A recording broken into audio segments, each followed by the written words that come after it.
আলহামদুলিল্লাহ, সমস্ত প্রশংসা মহান রব্বুল আলামিনের জন্য। উসমান বিন আফফান রাদিয়াল্লাহু তাআলা আনহু আব্দুল্লাহ বিন মাসউদ রাদিয়াল্লাহু তাআলা আনহুকে দেখতে গেলেন। সে সময় তিনি মৃত্যু রোগে আক্রান্ত ছিলেন। উসমান রাদিয়াল্লাহু তাআলা আনহু তাকে জিজ্ঞাসা করলেন, কিসের কষ্ট? আব্দুল্লাহ বিন মাসউদ রাদিয়াল্লাহু তাআলা আনহু বললেন, নিজের পাপের কষ্ট। উসমান বিন আফফান রাদিয়াল্লাহু তাআলা আনহু, আপনার কিসের আকাঙ্ক্ষা? আব্দুল্লাহ বিন মাসউদ রাদিয়াল্লাহু তাআলা আনহু বললেন, প্রভুর দয়া এবং করুণার।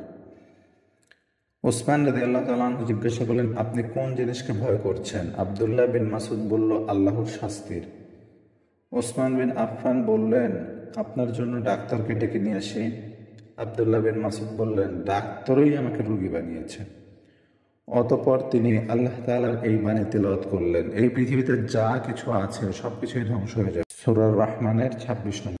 অতঃপর তিনি আল্লাহ তাআলার এই বাণী তিলাওয়াত করলেন, কুল্লু মান আলাইহা ফান, এই পৃথিবীতে যা কিছু আছে সবই ধ্বংস হয়ে যাবে। সূরা রহমানের 26 নম্বর আয়াত। এরপর তিনি বললেন, আপনি বলে দিন যে আমাদের জন্য আল্লাহ তাআলা যা ভাগ্যে লিখে রেখেছেন কেবলমাত্র তাই আমাদের স্পর্শ করতে পারে। সূরা তাওবার 51 নম্বর আয়াত। উসমান বিন আফফান রাদিয়াল্লাহু তাআলা আনহু বললেন, আমরা কি আপনার জন্য কিছু উপহার দিব না? আব্দুল্লাহ বিন মাসউদ রাদিয়াল্লাহু তাআলা আনহু বললেন, যখন আমার প্রয়োজন ছিল তখন বিরত রেখেছেন, আর এখন দিবেন যখন আমার কোনো কিছুরই প্রয়োজন নেই। উসমান রাদিয়াল্লাহু তাআলা আনহু, এই উপহার আপনার অবর্তমানে আপনার কন্যাদের কাজে আসবে।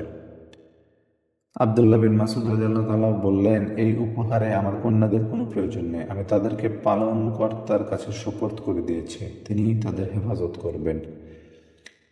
একজন মৃত পথযাত্রী, যিনি হয়তো আর কিছুক্ষণ পরেই এই পৃথিবীর মায়া ত্যাগ করে চলে যাবেন, কিন্তু তিনি আল্লাহ সুবহানাহু ওয়া তাআলার প্রতি এত অগাধ বিশ্বাস রাখেন যে প্রত্যেকটি বিষয়ের উত্তরেই তিনি আল্লাহকে ভয় করছেন এবং আল্লাহ সুবহানাহু ওয়া তাআলার বাণীকেই উচ্চারণ করার প্রাধান্য দিচ্ছেন। এমনকি তিনি যে মারা যাবেন, তার কন্যা রয়েছিল, তাদের ভবিষ্যৎ কী হবে সেই বিষয়টিও তিনি পরিপূর্ণভাবে আল্লাহ সুবহানাহু ওয়া তাআলার কাছে হস্তান্তর করলেন।